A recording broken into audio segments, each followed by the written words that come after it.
One day I'm gonna be everything I wanna be. I don't let it get the most of me. One day I'm gonna be free. I wanna be everything I'm gonna be. My future right in front of me. One day I'm gonna be free. I wanna be free.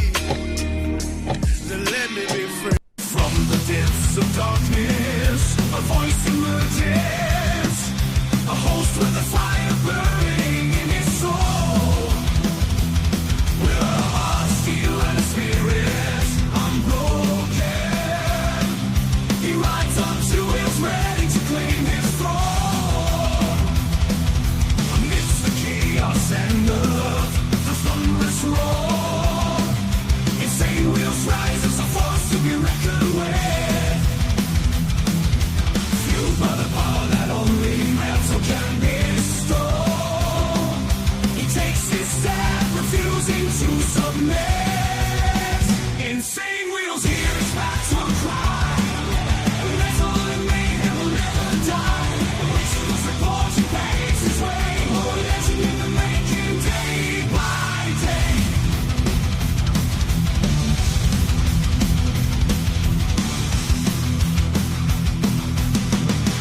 Wow, we've got all you freaking legends in here. Hopefully everyone's having a wonderful morning so far. Definitely know the hell we are. Let's get it, man. Happy Monday to everybody. I know it's Monday blues and stuff, but we can make it a little bit better here. This is what we plan to do. This is what we do every freaking Monday. Great to see all you legends in here. Thank you all for being here. Obviously, can't do this shit without you guys. We got a big one this morning. Every Monday morning, it seems like we definitely have a big news morning because we do. We don't just cover just one single day. Now, we will do that Tuesday, Wednesday, Thursday, Friday. But on Monday, when we come back from the weekend, we have a lot of stuff over the weekend that happened that we have not discussed yet. So we have a couple of things that we're going to be showing you guys from Saturday, Sunday, and then today, obviously. So we do have a big lineup. Let me go ahead and just read out loud what we've got going on this morning. So the title of this is Guthrie updates, as well as Iran talks amid rising tensions, and the partial shutdown looms.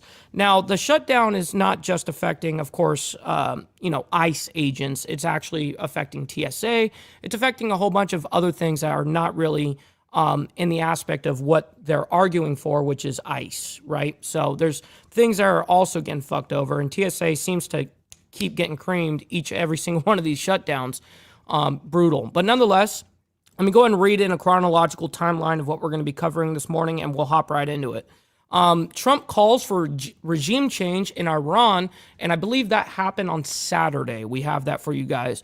As well as Nancy Guthrie case, sheriff says man detained, later released, was, quote, our person of interest. Now, this happened, by the way, on February 14th. So this is just 2 days ago. And we had updates on this whole thing on Friday the 13th. So this is our latest update on that whole thing since we've left each other. And then we have Trump latest $1.5 billion in political funds, as well as climate change findings and DHS funding fight. As you guys know, we're on that partial governmental shutdown right now. Most of federal agencies, everything else is working and up and running. They're funded. The rest of the government's funded. It's just these things in particular. And then we have what to know about the Homeland Security shutdown. I have that for you guys, as well as glove found in Nancy Guthrie search appears to match suspect's DNA. The DNA was recovered. Now, I don't know how that shit fucking works, because that whole glove thing was a little suspicious to me. Actually, not a little. It was a lot suspicious to me. So I'm not really sure how they're going to be able to link all this up and, put DNA on the fucking glove and all this shit. I don't know, man. And then we have all Epstein files released, Attorney General Bondi says. That is the claim as of 19 hours ago, that all Epstein files have been released, Attorney General Bondi says. Then we have a very, very interesting development that happened 17 hours ago. Putin opponent, meaning Putin from Russia, Putin opponent killed with lethal frog toxin, European countries conclude. Bruh. That's crazy, bro. Putin over there fucking poisoning people with frog juice and shit. Man, that's crazy. Anyways, 14 hours ago, Savannah Guthrie urges, and this was breaking back then. It's like an action. It says breaking. Urges suspects in mother's kidnapping to, quote, do the right thing. And I actually think she comes out on camera, and we have that for you guys as well. Her daughter speaking for her mother. Anyways, we're going to talk about Iran as well this morning, as you guys already know. U.S. Iran to hold nuclear talks in Geneva. I think that's how you say that country's name. I'm sorry, I'm illiterate. I'm a retard, is what it is. And then we have day 3 of partial government shutdown of DHS, which is just an hour ago, by the way. Just as of 1 hour ago, we are on day 3 of our partial governmental shutdown. And then we have just 44 minutes ago, Nancy Guthrie search intensifies, FBI seeks DNA match from that glove, by the way.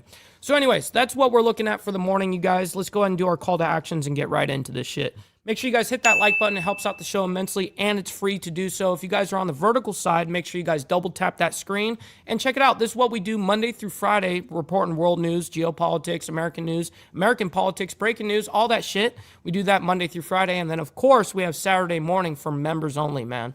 So I very much appreciate that. And speaking of members only, let's get the money part over. Please consider becoming a member starting only at $3.99 a month. We're making sure we're not breaking the bank out there with anybody, but check it out. This does allow us to be on these airwaves as well as have these lights on. So thank you guys for becoming members and staying members.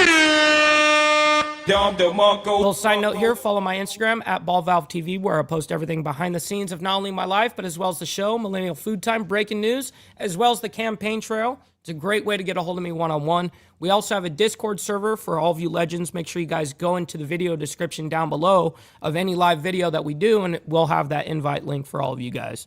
And last but not least, all super chats, super stickers, gifted memberships, and membership signups are, of course, all going to be presented live and shouted out onto the show. But if you guys would like to skip that YouTube 30% brutal cut that they take from your hard-earned cash, by the way, then we have these platforms that you guys can donate to. And, of course, I will read them out loud as they come through. I've got my email up, and I'll read it out loud just like a super chat. So at least I can have 100% of the proceeds off of it. You know what I mean? Bruh. Anyways, thank you all for being here. We got a lot of legends in here, by the way. Real quick, Sterling Wheel coming in and donating a gifted membership, my man. Thank you very much for that. It goes a long way, not only helping me, but helping someone in the IWF, as well as Virginia Chaos dropping one as well. Thank you, you guys. I'm very honored by that. Thank you for helping out the channel like that. Real quick, I do want to say a big special thank you and shout out to the coffee crew, as well as, well, of course, Carney's Ride and all them. They've rated us this morning, so I want to give a big shout out to you guys over there. Thank you for that. And last, a little announcement. It is Jimmy Mac's freaking birthday, man. Happy birthday. Let's fucking go. Let's go. Absolutely. Feels good. We got Big Dan in the building, as well as Tolga. We got Charles Darwin from Down Under, my man. Good morning. We got Ratchet in here, as well as Miss Lotus. Good morning to you guys. We got Steve Easy, as well as Jack. Good morning to you guys. We got Jimmy Mac, the birthday boy. We got Papa Penguin, as well as KP. Shit. We got brother Steve Easy as well as Papa here. We got, let's see, we got my boy Junkyard. We live, baby. That's facts, bro. Great to see you. We got Lappy as well as Steve Posey. Good morning, you guys. We got Cameron. Good morning to you guys. Thank you all for being here. We got Prez as well as Shelby. Seriously, Shelby, great to see you in the chat, bro. It's been a minute. Hopefully all is well out there. I know that you're serving our country currently. We got Tommy as well as Gary. Good morning to you guys. Thank you for being here as well. The only Jason, my man. Shout out to my man. Good morning. Great to see you in here, bro.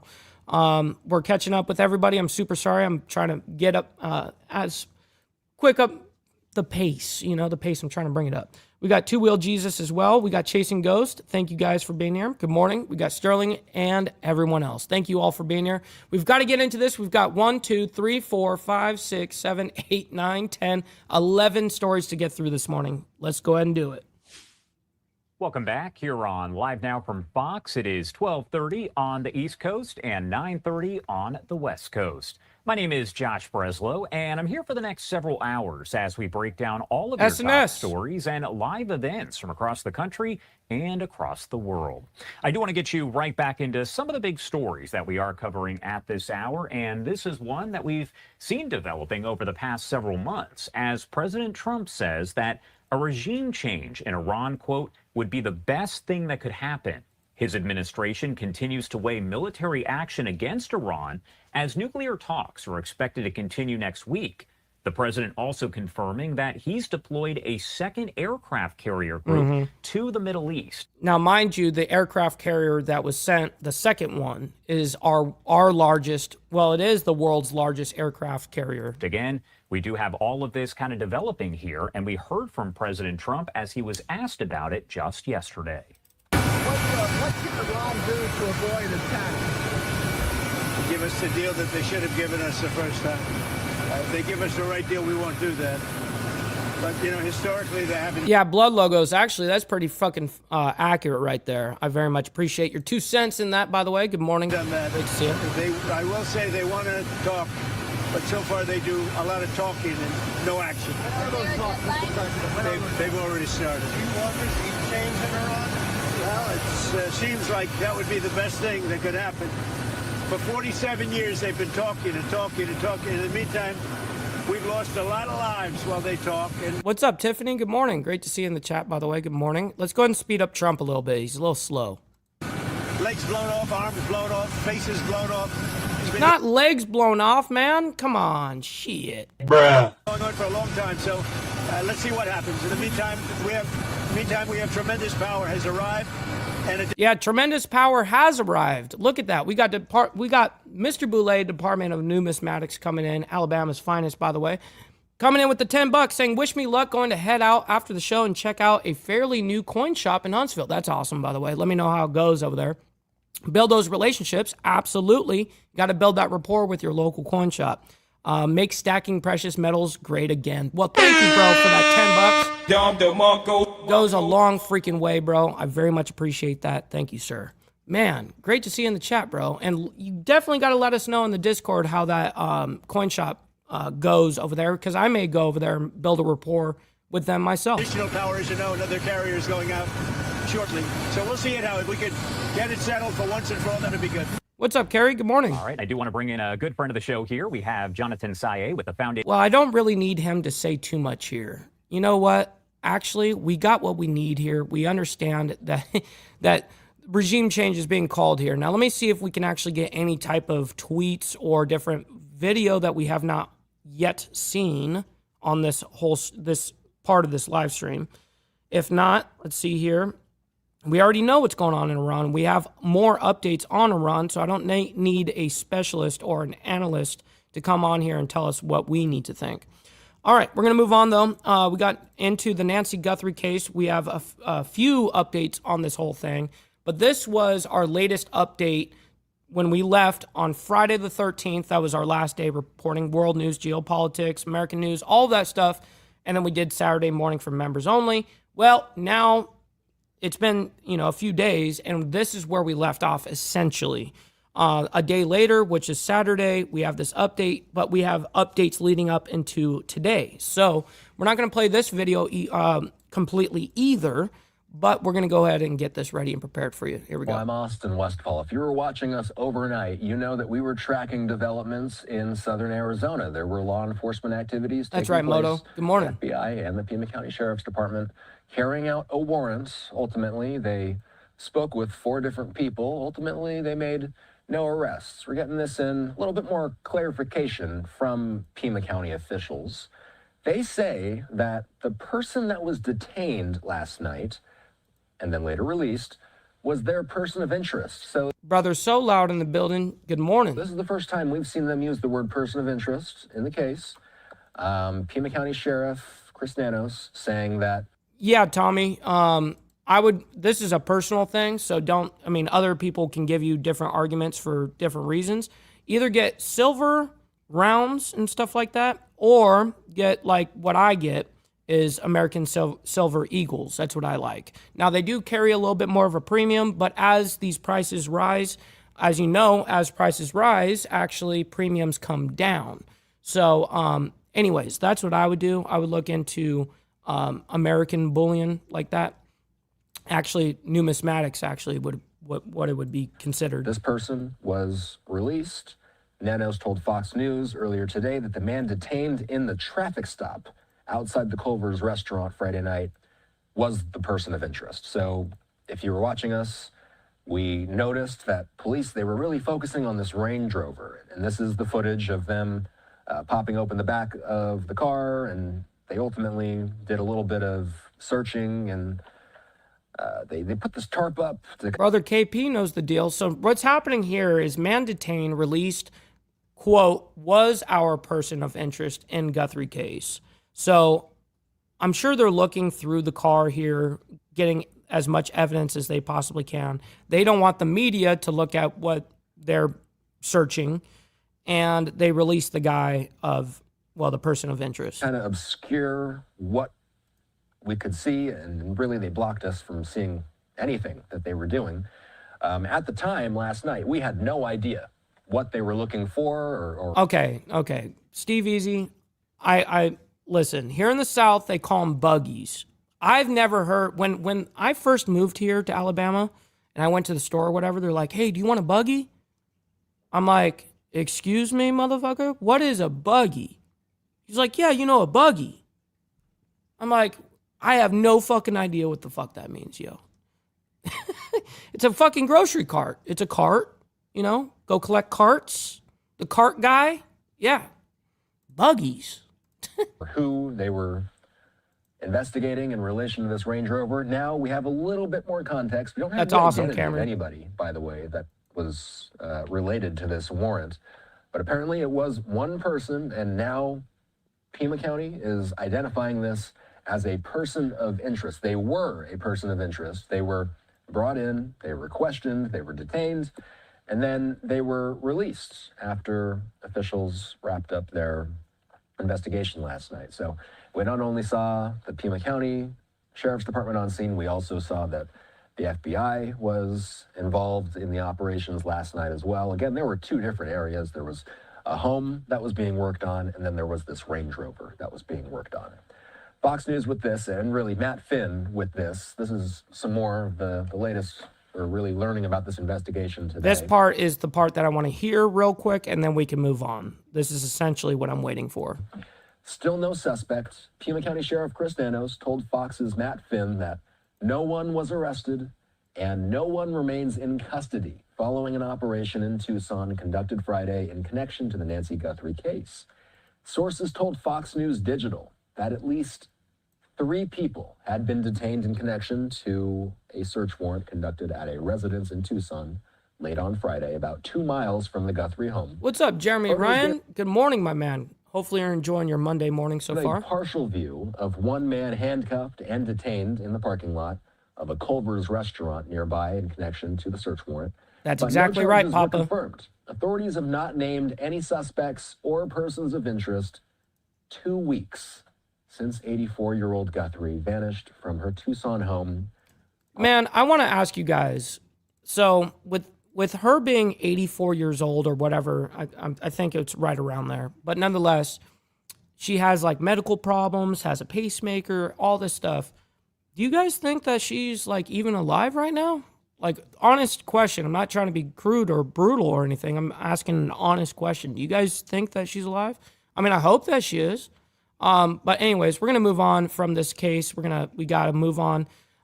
We have Trump latest $1.5 billion in political funds, as well as climate change findings and DHS funding fight, which is why we're on a partial governmental shutdown right now with DHS. So anyways, here we go. All right, you're watching live now. I'm Austin Westfall. A live look at the White House on this Saturday evening. We have a lot to discuss. Busy week tracking the White House. Will Weiser tracks the White House for the Associated Press. He's here with me. So, Will, a lot to discuss. So you got to remember on this DHS funding fight that they're having, this is not just hurting ICE agents, for instance, or federal agents. This is hurting TSA, FEMA, and those are agencies within the Department of Homeland Security. So there's multiple things getting fucked over on this thing. Of course, the number one thing on many people's minds this week was the investigation into the disappearance of Nancy Guthrie. Obviously, feds are on the ground in Tucson. What is the White House's level of involvement with the case? Trump said yesterday that progress is being made. Right. This is something obviously the White House, like all of us, like the whole country is following very closely. They've been from the president right on down. They've been saying from the beginning that they're praying for the Guthrie family, that they're really following this closely. But there is a little bit of a sort of a hands-off approach that the FBI is involved. The federal authorities are involved, but they are also sort of trying to work very closely with local authorities and state authorities. And so there is sort of the clash of coordination between the different levels of government. Oh, and I agree with you, Junkyard. Fuck FEMA. There. As far as the president himself is concerned, they have been following us very closely. Caroline came out and talked to us a couple of times, and she said that she'd been watching television coverage with the president and was sort of delayed doing that. So he's exactly, Papa Penguin. I was waiting for someone that's what Junkyard first was like. Fuck FEMA. I'm like waiting for Steve Easy to actually say it, and then I was gonna say it. So really following it very closely personally. And it has been in contact with the FBI, briefed on the situation. But they've also been, like I say, very careful to sort of not. That's right. That is true, Gary. Not to try and coordinate with state and local authorities rather than overstep. That's right. And the FBI was on the ground last night as we were watching as they were executing a search warrant. Ended up that they detained 4 people in total, including one person relating to a Range Rover. That's what we're looking at video of right now. We will continue to follow the White House's updates on this. And real quick, before he's going to continue, just because we have this up, let's get the money part over, All right, just get the money part done. Give me money. Money me. Money now. Me a money needing a lot now. Yes, that's actual facts, though. Denied. Well, we get denied every time. Feels bad, man. Of course, we'll await any further word from the FBI as well. Will, let's talk a little bit about later this year. Of course, the midterms is something that you and I are going to be tracking closely in November. You wrote this week that the president is touting a political war chest exceeding $1.5 billion. How can that kind of money shape what we see in November? Well, it's really unprecedented for a second-term president. This is the president himself wrote on Truth Social last summer in August that just since Election Day 2024, he'd been able to amass between all of his political groups that support him $1.5 billion. That's about... Yeah, exactly, Cameron. I mean, she needed like her blood pressure medication. She needed a whole bunch of other things too. People to what he spent on the entirety of his 2024 re-election campaign. So it could really have quite an impact on the midterms. The question is exactly how we'd see it spent, right? He sort of threatened congressional Republicans this week that don't support some of his tariff policies, and he said that we might see a situation where he could support opponents of those folks in their primaries. So that might be one way we might see some political spending. He could also use it to sort of support Republicans against. So this says right here, in the event of emergency, smoke this. So we're going to get our counterclockwise tobacco out. Or left-handed tobacco, whatever you want to call it. Let's get down. You know what I mean? Cheers to everybody. Democrats in general elections. One thing that's come out of the White House is, they say that the president gets it, that he saw in his first term that when the Democrats really had a big year in the midterms of 2018, the blue wave, and they won back the House, that the second part of his first term really saw a lot of his top policies stymied, and he doesn't want to see that happen this time. But it's interesting because President Trump has always been a very good fundraiser, since his first run for president. What's up, Kel, up there in Canada? It looks like you got your account back. That's awesome. Great to see you in the chat, and this time on the YouTube side instead of Facebook, Great to see you. He's still raking in lots of money, still doing a lot of fundraisers, still sending out a lot of fundraising emails, sort of tireless about it. But he hasn't had a particularly strong track record of spending in elections where he's not involved personally. So the question is, will he really open the purse strings and make a huge impact, which he could, or will he sort of hold on to the money and continue to try and have influence, even perhaps in the race to pick a successor in 2028 or even beyond that? It's we really don't know, and the amount of money involved, like I say, is a war chest that really somebody who was seeking re-election would look at with envy, and he's not in a position where he's going to have to do that. So I see it as sort of a sword of Damocles, right? It's like hanging over Republican politics and maybe all politics for November and potentially beyond. It definitely is. Okay, so let me see if we get into real quick. Hold on, let me go ahead and bring it up here. And technically until next Thursday, if there is some sort of breakthrough that's reached, they could come back and vote early. We just skipped ahead a little bit for the people that are listening. I'm trying to get into a different part because this is a long segment and they're talking about three different things. The ones that's talked about publicly a lot is masked agents, right? The Democrats, by and large. What's up, Seymour Cannabis? Shit, we just lit up. Great to see you in the chat. Congressional Democrats are very much opposed to folks that are doing immigration enforcement that are masked. And, on this issue specifically, President Trump has been asked over and over again and won't really give an answer, right? He says it's an important sort of issue and he won't sort of come down one way or the other because he sort of sees it as a bargaining chip, I think. And those are the kinds of negotiations that are going on right now. But as you say, if you're a traveler, if you're a TSA agent, right, who's again reporting to work without getting paid for the second time since November, there are going to be some disruptions and some pain being felt in the short term, by a lot of folks. But the overall, despite the shutdown, DHS operations are still going to continue. We still will have immigration enforcement. There still will be deportations, things like that. They just might look a little bit different until the shutdown is over and negotiations, really are ongoing. It's hard to know when we'll be sort of through this at this point. Let's talk about the EPA. Okay, this is the last thing we'll listen to on this. This is the third thing. Greenhouse gases have been another major topic of discussion this week. One thing that's catching my eyes, and before I get into it, let's get just some background. Let's prime the audience. The administration is moving forward with a sweeping environmental shift that would roll back or redefine federal authority to regulate greenhouse gas emissions. It's a step that supporters say will ease costs for energy producers and consumers. But critics are arguing that it could upend years of climate policy and trigger a major Supreme Court fight. What's the most immediate legal or economic consequence that the White House expects from this decision? Well, the White House is really hoping that this will sort of cause a boom in the energy industry, right, and in terms of manufacturing. Good morning, Rabbit of Chaos. Good morning. Great to see you in the chat, and happy Monday morning. With regulations coming down, these are not things that will happen immediately. They're not going to happen tomorrow. But they're really counting on this to sort of, as they put it, unleash business and production, and they are hoping, I think, in the short term to sort of see some of that come to fruition. These are rules that were in place since 2009, right? It was an Obama era decision, rule that they've repealed. There are environmental groups and watchdogs and all kinds of other groups that are threatening to sue because they say this ultimately will make everybody less safe, right? That it's going to cause. Man, we don't have any of those scratch off. We have no lottery in the state of Alabama.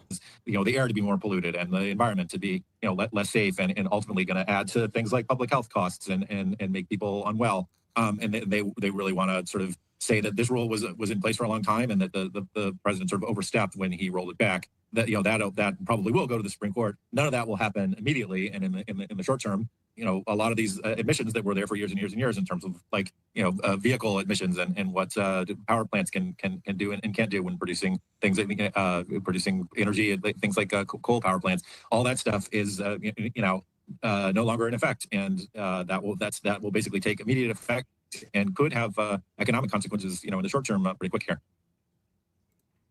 And in the atmosphere, threaten the public health and welfare of current and future generations, saying endangerment findings. On December 2009, the administrators signed two distinct findings regarding greenhouse gases under Section 202A of the Clean Air Act. So this part is being changed? Let's talk about Munich. What's up, Mal? Hi, good morning. We've been watching a number of high-profile speakers in attendance in Munich. We saw the Venezuelan opposition leader. She was speaking right before we had you on. Secretary Rubio also at the security conference. He is there and answering a lot of questions about European security, about the Russian... What's up, Brother Blair? Good morning. Ukraine war. The administration is really trying to shape how allies view America's role in European security. They're seeing senior U.S. officials signaling a tougher expectation that partners carry more of the burden, but also trying to keep alliances cohesive. Will, what is the message from the White House? What message do they want Europe to hear most this weekend? I thought it was really interesting if you look at... I'm down with that, Mr. Boulay. I mean, we can do W-16s. We can do V-12s. Fucking 10s. Let's go, bro. Secretary Rubio's speech specifically, right? He said Europe and the United States are stronger together. They're sort of better together, right? And he was really very offering a message that was sort of very conciliatory and to sort of reassure everybody, right? Say, look, NATO relations have potentially been strained over a lot of issues. The president's designs on Greenland and, the fact that the Russia's war on Ukraine continues and that there hasn't been a lot of progress there. There's a lot of sort of frustrations coming out of Europe. Rubio was really sort of seeking to tamp those down, right? But he also made... So he's just out there putting out fires. Got it. That's what I figured. That's what I totally figured. Anyways, we got to move on. We still got so many stories to get through. Okay, what to know about the Homeland Security shutdown? So let's go ahead and bring this up. I will go ahead and present this in 3, 2, 1. And here we go. We are going to start with the latest headlines coming out of the U.S. Capitol as I bring you out to this, a live image of the Capitol building over in Washington, D.C. Another shutdown for parts of the federal government has begun as a fight over proposed restrictions on President Trump's immigration enforcement agenda drags on. Funding for the Department of Homeland Security expired on Saturday, and Democrats say they will not help approve more money until the new limits are placed on federal immigration operations after the fatal shooting of Alex Preddy and Renee Good in Minneapolis last month. Now, that reporting is courtesy of the Associated Press. The author of that report is Meg Kennard, who joins us now. Meg, good to have you. Hey, good to be back with you. Damn, she's loud. Hot mic. From the Associated Press, by the way. All right, so let's just start with the basics here. What are Democrats asking for in terms of immigration enforcement to help fund the government, and how would that change things in practical terms? There are a number of things on Democrats' wish list that they want to see happening at Department of Homeland Security before they say they're willing to. Not since her old man came in. Not since. To approve further funding. Right. Among those things are a code of conduct for the officers who would be on the ground in cities like Minneapolis, conducting some of these enforcement actions on the immigration side that we saw playing out in recent weeks. Also, there are more specific things like requiring that agents not be able to mask themselves. That's been a big point of contention, especially in Minneapolis during the recent enforcement actions that have now just officially ended as of a couple of days ago.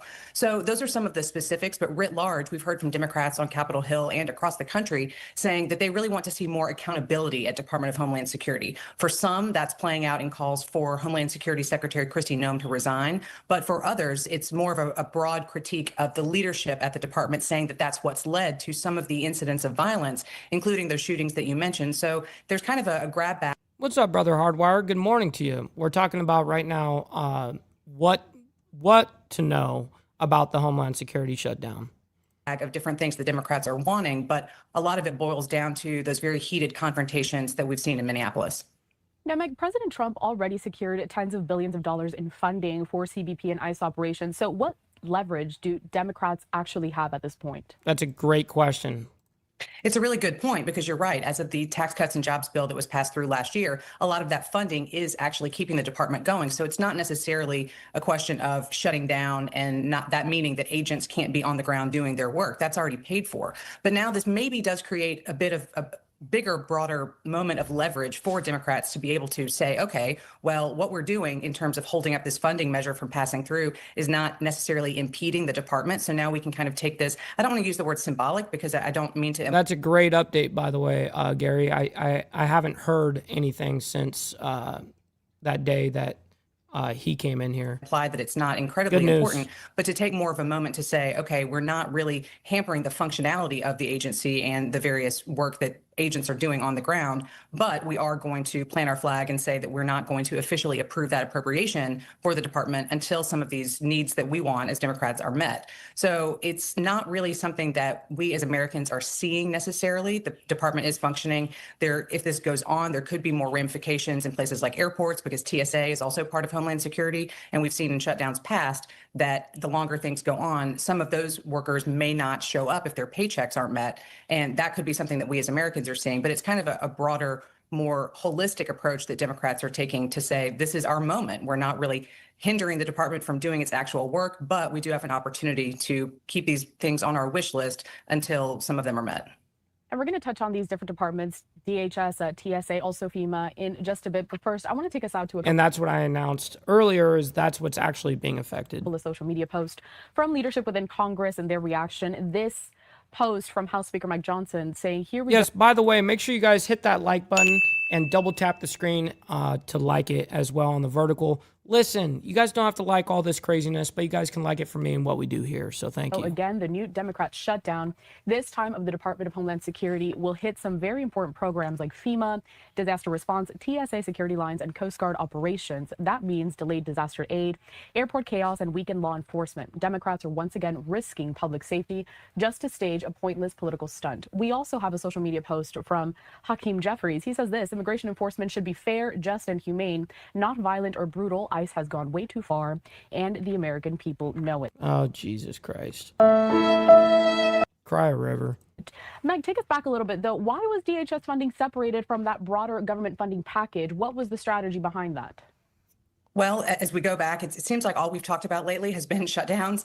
But in some of the most recent conversations between President Trump and these congressional Democratic leaders. Well, this is now the third shutdown, not complete government shutdown, but one complete government shutdown and two partials. Trying to get the big shutdown that we all talked about a lot last year. In getting that through, there was an agreement to separate out some of the funding for a couple of different agencies. You remember earlier this month when we were dealing with another, thankfully very brief shutdown, that was dealing with funding for 6 different entities, DHS among them. And so there have been these kind of subsequent and incremental carve-outs for some of that funding because Democrats have been upset about it for some time. And there was an agreement from President Trump and the negotiators at the White House to say, okay, in the greater effort of getting more funding across the board. You be safe out there, Papa Penguin. We'll see you on the flip side. For the federal government through, we will agree to separate out this Homeland Security funding.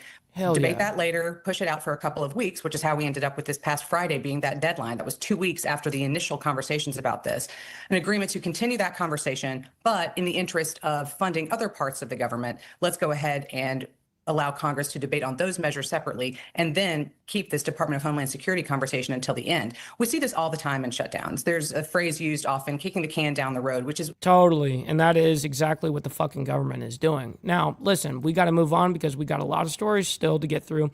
We got my man Joseph up there in Canada, my favorite snow Mexican. Great to see you in the chat, bro. He says, and can't forget the haters, stop the cap. Stop the cap. Great to see you in the chat, bro. And Brother Glaire's also got a split. Great to see you in the chat, bro. We'll see you on the flip side as well. All right, we got the FBI update. Glove found in Nancy Guthrie search appears to match suspect's DNA. His DNA was recovered from the glove. Now, they found this glove 12 days after her missing, and they found it in the house.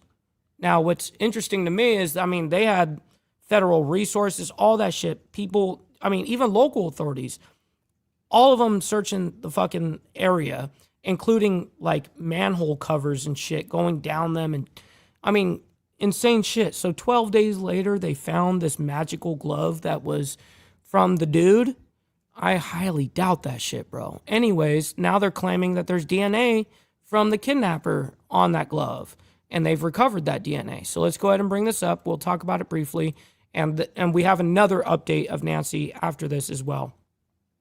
Well, actually, in about 4 or 5 more stories, then we get back to Nancy. That's what I should have said. Meantime, this is a very quick update. It's only 2.5 minutes. We are continuing to follow some breaking news, which is this right here. Fox News is sharing that an FBI spokesperson says a glove with a DNA profile recovered in the Nancy Guthrie case is different from other gloves that have been found and appears to match the gloves of the suspect seen in the surveillance video. So this is a look at some of that video right here that was shared by the FBI as we continue to follow this breaking news. So we did want I highly doubt it, Joseph. to share that with you, that the found glove appears to match the suspects. If the glove don't fit, you must have quit. Shit. Bruh.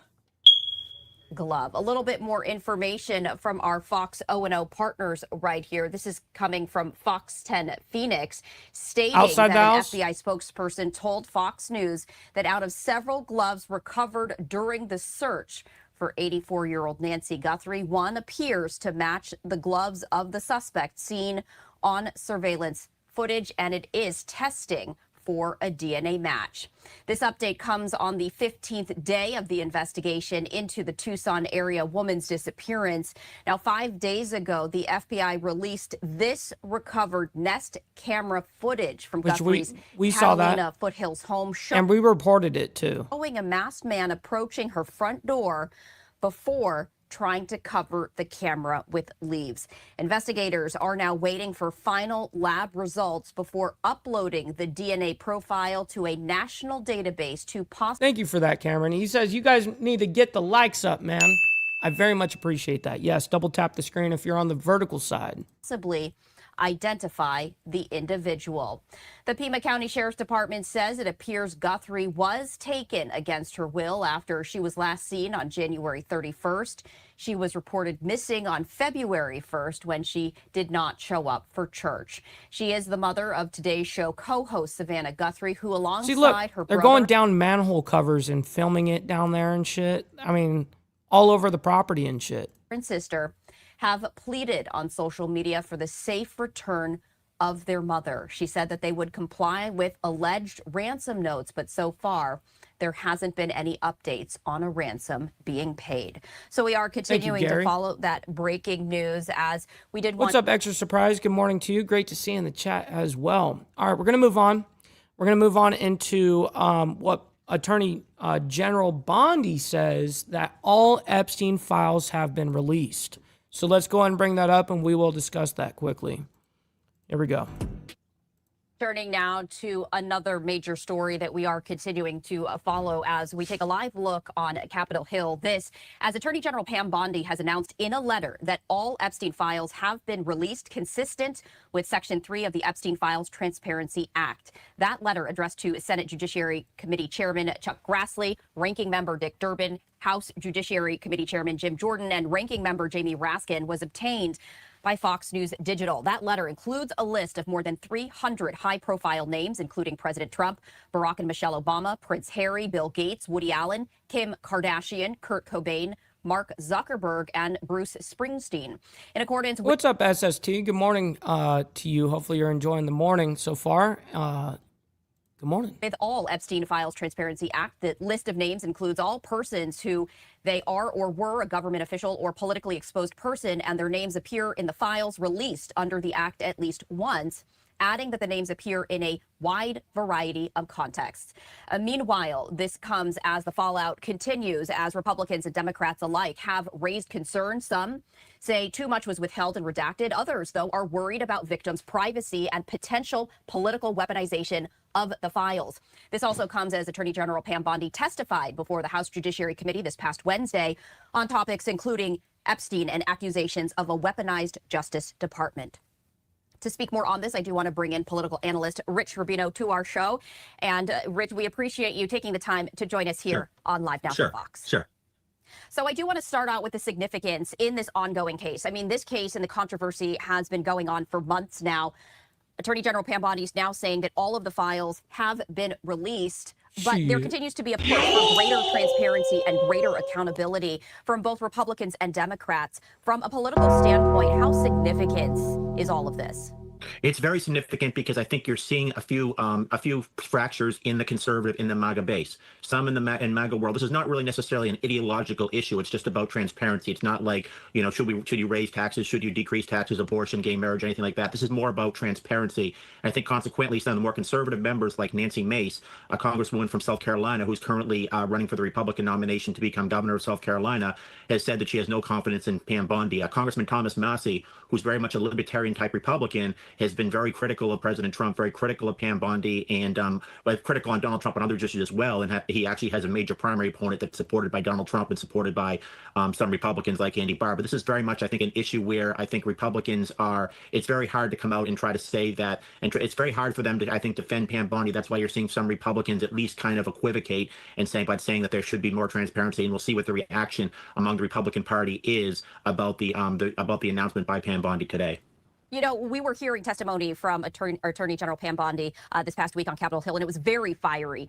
Yes. A lot of... Yeah, there is a lot of fire going on with this whole fucking ordeal with Epstein and the Epstein files. Real quick, by the way, you guys must obey. Maybe you need to donate some freaking money. Donate. Maybe you need to donate some freaking money. Maybe you need to donate some freaking money. Donate. Maybe you need to donate some freaking money. Donate some freaking... Shit. Denied. Here we go. Political rhetoric, you know, from the standpoint of both Republicans and Democrats, though, the using of the Epstein controversy for their own political purposes, you know, what's on that agenda? What is the end goal there? I think Democrats are going to say that President Trump is involved in some sort of a cover-up. I think that looking toward the midterm elections, looking toward the 2026 elections. Weeping. My last name is legitimately Ball, Ball, like Lucille Ball. Yeah. I think that some Republicans, they don't really want this to be on their plate because, again, this is something that is not an ideological issue. So consequently, people that are even on the more conservative end of the political spectrum who would support Donald Trump on other issues may look at this and say, why isn't the Attorney General being more transparent, something to that effect? It's kind of a drib. Every day there's a little bit more that kind of comes out. I think that one thing that, for example, Howard Lutnick, the current Commerce Secretary, some Republicans have suggested what he really needs to do is just hold a press conference and talk about what his involvement was with Jeffrey Epstein. Was it an innocent involvement? Why did he visit the island? That type of a thing. So this is really something that I don't think Republicans want on their plate. And I think that some of the more moderate... Yeah, you're going to wait around all fucking day, motherfucker. ...members like Congressman Fitzpatrick from Pennsylvania, Mike Lawler from New York State, for example, it might be in their cold, calculated political interest to try to distance themselves as much as possible from President Trump here. And to that point, in terms of which party stands to lose more politically, would it be the Republican Party if this controversy just doesn't go away? I think that it will. I think that they're trying to change the focus, if you will. They're going to say, well, what about Bill Clinton? What about certain Democrats that are on the list? Oh, my God. Are you that slow? That's the whole point why I named Lucy. Lucy. Lucy's a redhead. So is Lucy. Know what I mean? That's the whole fucking point. Yeah, exactly. Naomi's laughing her ass off, saying, are you just figuring this shit out? Oh, my God, dude. Real quick, we got Stacks in the building. Shout out to my man. Good morning to you. Hopefully you're enjoying your Monday morning. Yeah, even Steve Easy's like, really, Charles? Jesus. All right. But the fact of the matter is that Donald Trump is the current president. I think people are looking at that and they're saying, is there some sort of a cover-up? What was Donald Trump roles there? And again, it could be completely innocent. It could be that he had a relationship with Jeffrey Epstein prior to Epstein's first conviction. But obviously, optics are very important and perception can be reality in American politics. So I think this is something that is certainly every single day, it's something that comes out, and every day that comes out, something comes out about Donald Trump, and it appears that there's at least the appearance of an impropriety. It's something that benefits Democrats and something also I think that makes Democratic donors, I think, incensed, and they consequently will give money to some of the Democrats who are running for seats in the House, running for seats in the United States Senate. It's really something that I think Donald Trump is probably very trepidatious about as he goes into the 2026 presidential elections, because generally speaking, in a 6 year of a presidency, the party almost invariably loses seats in the House of Representatives, and currently they literally have a 2-seat majority, meaning that in every piece... Right, and it's actually not that much. Meaning that currently that Thomas Massie, the Libertarian Republican who often votes against the Republican, when he votes against it, they only have one room for error. Right, exactly. It's the margin is very, very slim, even though we are a majority on this, but on a very slim level. So anyways, let's go ahead and move over to Putin opponent killed with lethal frog toxin. European countries conclude. Bruh. What? So Vladimir Putin from Russia, his opponent, his political opponent, was killed with lethal frog toxin. Bro, this shit just came out yesterday. Let's go ahead and bring it up and discuss it. All right, welcome back here to Live Now from Fox. I'm Andy Mack. Several European countries have concluded that a lethal toxin found in poison dart frogs, one of the deadliest toxins on the planet, was used in the murder of Alexei Navalny in a Russian prison. In a statement on Sunday, several countries, including the United Kingdom, Sweden, France, and others, say that they are, quote, confident that the Russian opposition leader had been poisoned nearly 2 years ago. Russia, though, said he died by natural causes. This a post from the widow of Alexei Navalny on social media, saying scientists from 5 European countries have established my husband Alexei Navalny was poisoned by epibetadine, a neurotoxin, one of the deadliest poisons on Earth. In nature, this poison can be found in the skin of the Ecuadorian poison dart frog. It causes paralysis, respiratory arrest, and an agonizing death. I was certain that my husband had been poisoned from the very first day, but now there is proof. Putin killed Alexei with chemical weapons. I am grateful to the European states for the meticulous work they conducted over 2 years and for uncovering the truth. Vladimir Putin is a murderer. He must be held accountable for all of his crimes. So some grim news about this from those 5 countries as they released a joint statement on Saturday saying they're confident that this happened, which is found in a South American poison dart frog. And obviously... Wow, in a South American dart frog. Dart frogs aren't native to Russia. In their statement, they say, quote, Russia claimed that Navalny died of natural causes, but given the toxicity of epibetadine... Wow. He really got fucking... Don't go against Putin, huh? And reported symptoms, poisoning was highly likely the cause of death. Navalny died while held in prison. Real quick, we got my man Steve Easy coming in with the $2 saying Charles is on Smoko. Yes, sir. He's been on Smoko for like 18 years, homie. But very much appreciate you with the $2, my man, making it rain in the chat. Meaning Russia had the means, motive, and opportunity to administer that poison to him. The conclusion was made based on samples taken from Navalny's body. Navalny, one of Russia President Vladimir Putin's most powerful opponents, died in a Russian prison in Siberia in 2024, almost 2 years ago to the date. And he also decided to return to his home country in 2021. Navalny was immediately detained upon his return on charges that included fraud and contempt of court that were widely considered a politically motivated. The activist was famously brought to a German hospital in 2020 to recover after Western powers, including the United States, accused Russia of poisoning him with a nerve agent that was developed by the Soviet Union. So these latest findings once again underline the need to hold Russia accountable. This again in the statement saying, quote, it's for repeated violations of the Chemical Weapons Convention and in this instance, the Biological and Toxin Weapons Convention. So some major news about that gripping the world as they're learning this. The several European governments coming to the conclusion that the lethal toxin commonly found in poison dart frogs was potentially used in the murder of Alexei Navalny in Russia, in that Russian prison. Tomorrow marks... Man, that's fucked up, man. That is totally fucked up. Anyways, we're going to have to move on here. So we do have an update from Savannah Guthrie, Nancy Guthrie's, or Guthrie, whatever, or however you say their name. Her daughter, I guess, comes out and speaks again and gives another statement. So let's go and bring this up. I believe this is what that is. And this is as of 15 hours ago. So this was last night. For watching live. Or yesterday evening, I suppose. Or yeah, I guess close to, yeah. Now from Fox, we want to bring you some breaking news just into our newsroom in the search for Nancy Guthrie out of Tucson, Arizona. Guthrie. Her daughter, Savannah Guthrie, Today's Show co-host, has just posted a new video on social media. In it, she says it's never too late to do the right thing. Let's listen.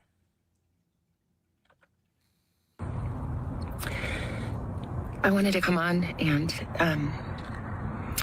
it's been 2 weeks since our mom was taken, and I just wanted to come on and say that we still have hope, and we still believe. And I wanted to say... I do. I can get it for you. To whoever has her or knows where she is, that it's never too late. And you're not lost or alone. And it is never too late to do the right thing. And we are here. And we believe. And we believe in the essential goodness of every human being. And it's never too late. That was Savannah Guthrie with a new video posted on social media tonight with another plea for whoever has her mother, Nancy Guthrie. Savannah saying it's never too late to do the right thing, as it's now been 2 weeks since Nancy Guthrie was last seen in Tucson, Arizona. The search continuing tonight as the FBI says it's also awaiting forensic results on a glove that was found near the home. That is the latest on the search. So near the home, not inside the home, near the home. I'd like to know what, like, near means. I mean, near could be down the block. I mean, that's near the house, near the property. How near? Like, on the property? Around the property? What? Anyways, we do have another update, but that's in two more stories. Then we'll get back to Nancy's update on, well, it says... The Nancy Guthrie search intensifies. FBI seeks DNA match. And this just came out 1 hour ago. So, but we're going to first go into U.S. Iran to hold nuclear talks and Geneva. So let me go ahead and bring this up. This just came out 4 hours ago, by the way, just FYI. Here we go. Boom. Do you want to start with... Oh, before we do, you got to embrace your fuck-ups, ladies and gentlemen. That's what I always say. Don't beat yourself up over past mistakes. You are going to fuck up again in the future, quite possibly in a most spectacular fashion. Why worry about yesterday's fuck-ups when you have tomorrow's fuck-ups to look forward to? You are a fuck up. And fucking up is part of your growth process. Embrace the process. Okay, so by the way, Real Jesse says 2 miles, as well as Jimmy Mac says 2 miles away. So you guys found out that it was 2 miles away. Interesting. Yeah, they found it 12 days later, they said. So I don't know, man. With some of these international headlines and big moments that we are looking ahead to this week, as we know that U.S. and Iranian officials going to be holding some more negotiations. Taking a look here at some social media posts, this first one from Fox News correspondent Trey Ying says that See, it's kind of like Mr. Boulay knows. I mean, I've done it before too. When you buy precious metals kind of at the wrong time and you're like, fuck. And then you just embrace the fuck up. And you're like, I guess I'm not going to do that again, you know. I'm going to try my best, but got to embrace the fuck up, you know. Talks between the United States and Iran will resume on Tuesday, so tomorrow. We know, according to the Associated Press, that Iran's top diplomat met with the head of the UN nuclear watchdog agency today ahead of a second round of negotiations with the U.S. over Tehran's nuclear program.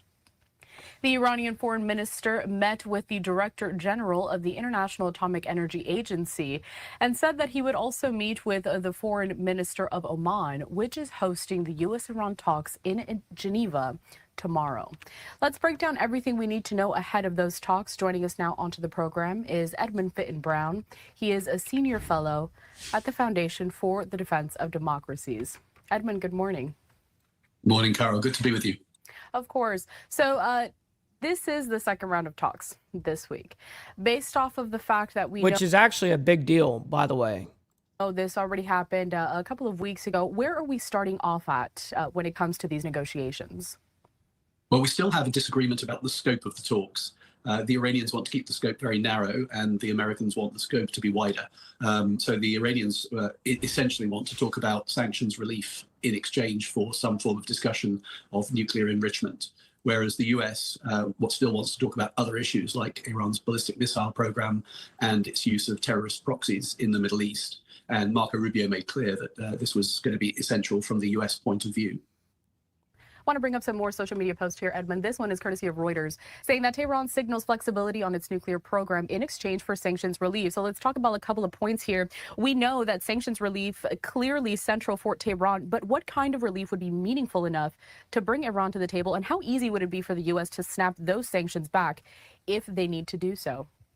Well, I think taking your second point first, I think the snapback would be very straightforward. So the Iranians presumably would hope for something that was as guaranteed as possible. But I don't think that the US would feel constrained by that. It's an interesting question, of course, even what kind of discussion they're going to have about the nuclear program, because the US has made it clear that there can be no nuclear enrichment inside Iran, and the Iranians are We'll see on the flip side, SNS. Hopefully you have a wonderful rest of your Monday morning. That idea. They say they have a sovereign right to enrich inside Iran. So they're already disagreeing on that one core file, and the US still wants to add another 3 files to the discussion. So at the moment, the two sides are a very long way apart. So they are a long way apart. Interesting. I mean, I knew they would be already without him even saying that, but I would assume that already. Taking another social media post here, because I do want to reference a lot of these major headlines that people are following ahead of those talks. Politico here saying that Iran's top diplomat to attend those indirect talks with the U.S. in Geneva, according to the state-run news agency there. Edmund, who is going to actually be sitting at the table when those negotiations begin? Hell yeah, Kel. Let's fucking go. Nothing like working on the bike and listening to Insane Wheels. You know what I mean? Very much appreciate that. So the Iranian foreign minister described here as the top diplomat is Abbas Araghchi, who's been the foreign minister for the last nearly 2 years. He's a very experienced foreign ministry person. He served as ambassador previously in Japan and in Finland. And he was also involved in the negotiation of the JCPOA, the famous or infamous nuclear agreement that existed before and from which President Trump withdrew the United States during his first term. Araghchi also was a veteran of the IRGC, the Islamic Revolutionary military guard corps. So he's a tough guy. From the US side, of course, you will have Steve Witkoff and Jared Kushner certainly as part of the US team, and then yes, the Omanis there as mediators. The talks that took place 10 days ago were in Muscat. They were actually hosted in the Omani capital. This time they're being hosted in Geneva, but with the Omani foreign minister still there as a facilitator. Yeah, interesting how it changes locations each time like this. You mentioned those special envoys to the U.S., so that being Jared Kushner and Steve Witkoff. This is a photo here included in this social media post from Axios. It was taken during that last round of talks. You mentioned, Oman, there, those talks being held in Muscat. Let's talk about how these talks are being held indirectly. Now, does that help build trust, or does it underline certain issues that still run deep between both the U.S. and Iran? Well, by the way, real quick, we got 140 people in here. Make sure you guys hit that like button, as well as double tap that screen if you're on the vertical side. You don't have to listen and like, or not. You guys should listen, but you guys don't have to like all the craziness that's happening around the world. But you guys don't, you guys can like it for me and what we do here. So thank you for that. Here we go. Issues do run very deep. And I mean, we have to remember that there was a war fought only 8 months ago between the United States and Iran, very briefly, the so-called 12-day war between Iran and Israel, which the US joined just in its very, very last stages, and of course made that crucial intervention of attacking the Iranian nuclear facilities. So the Iranians obviously feel mistrust. And the US, of course, quite rightly feels mistrust. I mean, the Islam. Of course. Now, I don't. We already know that, so I don't need him to like ponder on more on this. If there is no other, let me see what this tweet is.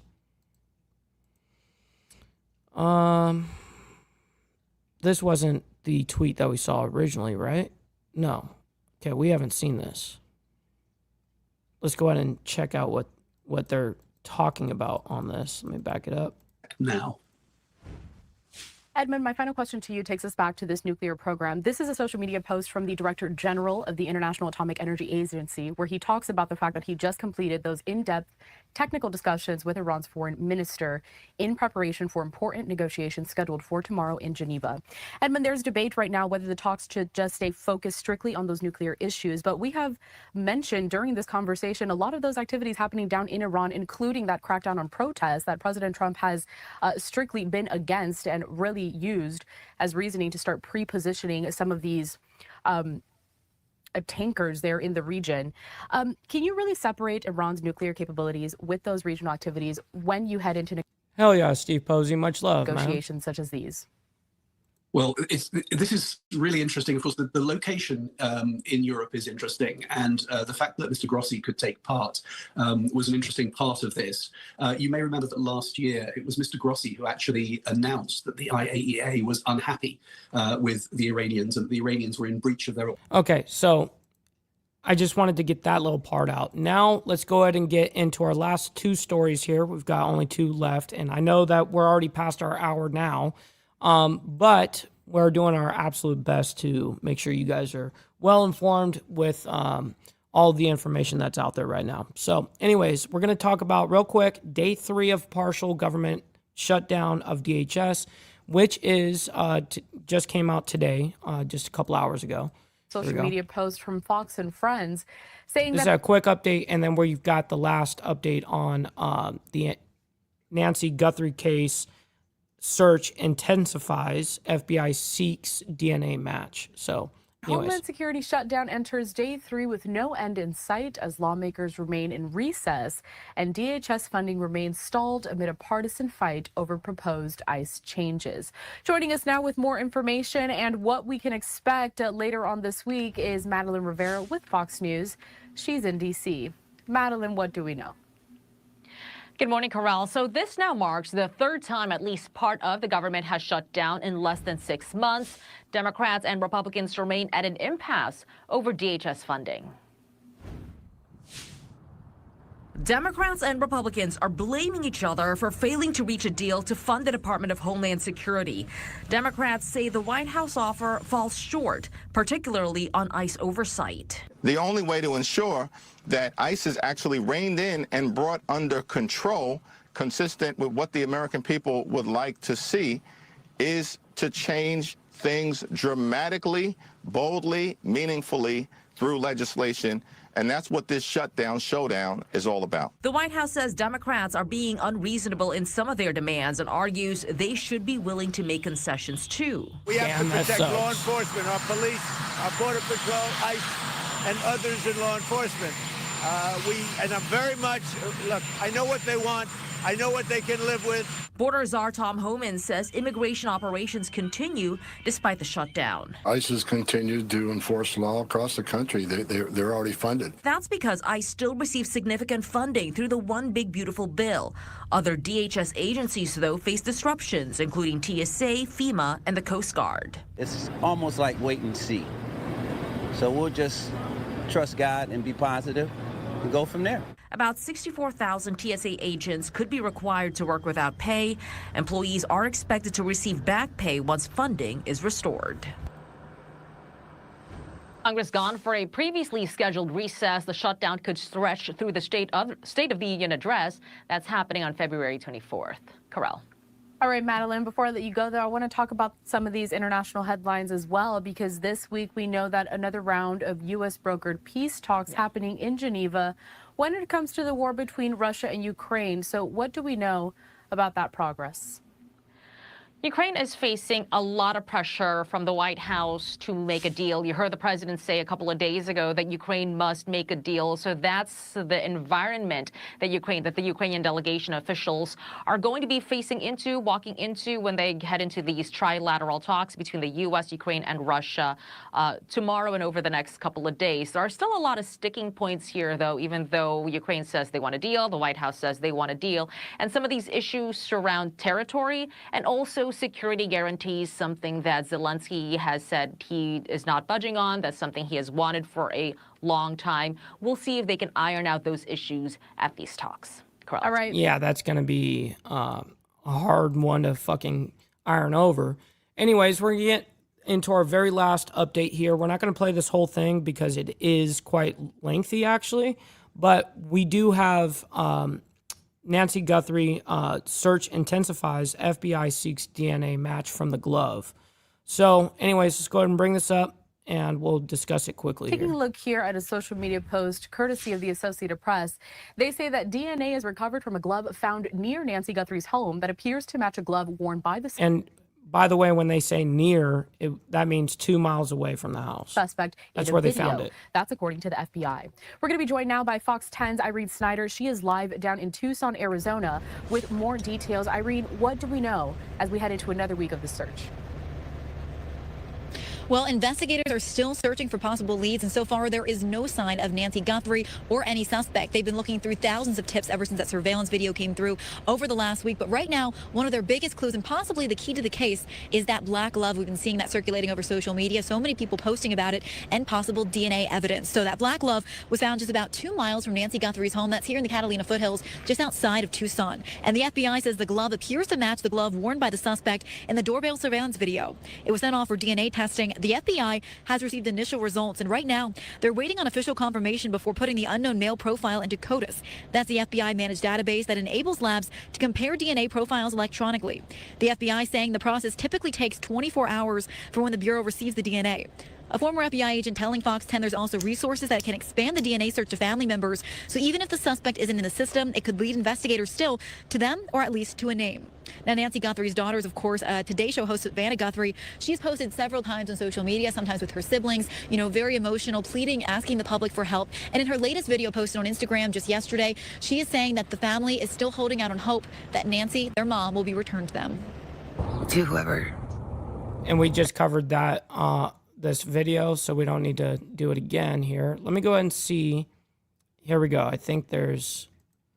Nope, that's the update about her giving out that video, which we don't need here. Let's go ahead and skip forward right here. Trump or news. Oh, a whole different thing. Wow, what the fuck? There's 2 stories in one in this. Okay, well, I do want to see this.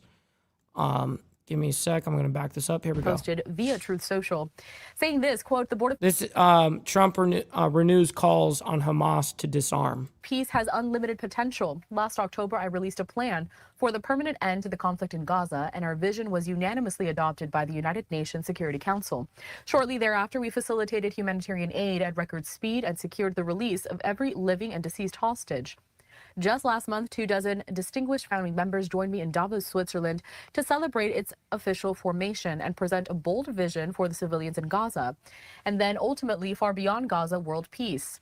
On February 19th, 2026, I will again be joined by Board of Peace members at the Donald J. Trump Institute of Peace in Washington, D.C., where we will announce that member states have pledged more than $5 billion toward the Gaza humanitarian and reconstruction efforts and have committed thousands of personnel to the International Stabilization Force and local police to maintain security and peace for Gazans.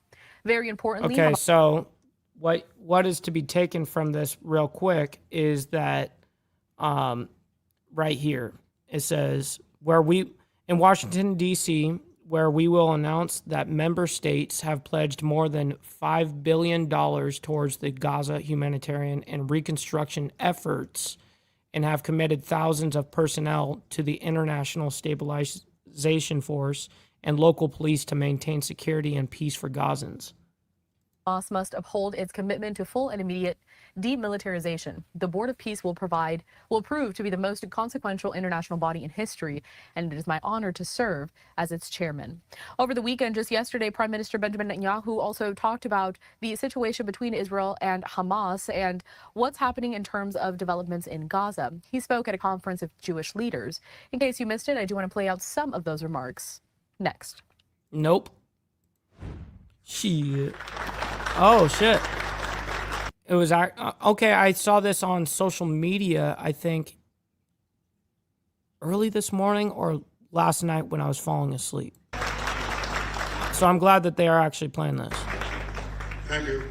Thank you, Betsy, William, Malcolm, Dieter. Well, it's that time of the year again, and we meet here annually, and things obviously change. Fix his microphone so we can hear him correctly on the fucking mic, please. For the better. I hate when they just... Audio engineers suck, and bad audio has always frustrated me on everything. But we still have challenges. I just came back from the United States for a very important meeting with President Trump. Obviously, the focus was on Iran. The president is determined to... Here, I got you, Steve. Why are you gay? Exhaust the possibilities of achieving a deal which he believes can be achieved because of the circumstances that have been created, the force projection, and the fact that, as he says, Iran must surely understand that they missed out last time, and he thinks there's a serious probability that they won't miss out this time. I will not hide from you that I express my skepticism of any deal with Iran because, frankly, Iran is reliable on nothing. They're trying to fix it. And they cheat. But I said that if a deal is to be reached, it should have several components that we believe are important not only for the security of Israel, but for the security of the world. The United States, the region, the world. First is that all enriched material has to leave Iran. The second is that there shall be no enrichment capability. Not stopping the enrichment process, but dismantle the equipment and the... Yeah, that's some that is not gonna probably fucking happen, yo. Infrastructure that allows you to enrich in the first place. And the third is to deal also with the questions of ballistic missiles. There's an MTCR limitation of 300 kilometers. And Iran is supposed to adhere to it. Of course it doesn't. As the Rising Lion operation by itself manifested, everybody knows that. And the fourth is dismantle the axis of terror that Iran has built. It's been smashed, but it's still there. It's trying to recover, as Iran itself is trying to do. The axis of resistance is pretty fucking demolished as of right now. And the last thing is, remember Ronald Reagan's dictum vis-a-vis the Soviet Union? Trust but verify. Distrust, and always verify. So there has to be real inspections, substantive inspections, no lead time inspections, but effective inspections for all of the above. These are the elements that we believe are important for the achievement of the deal, and I presented our position very clearly. We also spoke about Gaza. I think we set out when we went to, after we were massacred on October 7th. Have a great rest of your Monday there, Tiffany. Great to see you. We set out 3 goals vis-a-vis Gaza. The first one was to return all the hostages. The second was to disarm or dismantle Hamas's military capabilities. And the third is to dismantle Hamas's governing capabilities. The first has been achieved with the help of the United States and, first of all, with the help of our brave soldiers, incomparably. All right, that is enough of that for me. All right, listen, ladies and gentlemen, I can't thank each and every single one of you guys enough for being here, making sure that you guys also hit that like button and double tap that screen if you're on the vertical side. I very much appreciate that. Listen, we will be back tomorrow morning for more of the World's Madness.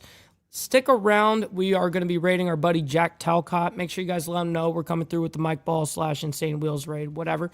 And listen, we'll be back tomorrow morning for more of the World's Madness. God bless everyone. We'll see you guys very soon, and stay safe out there.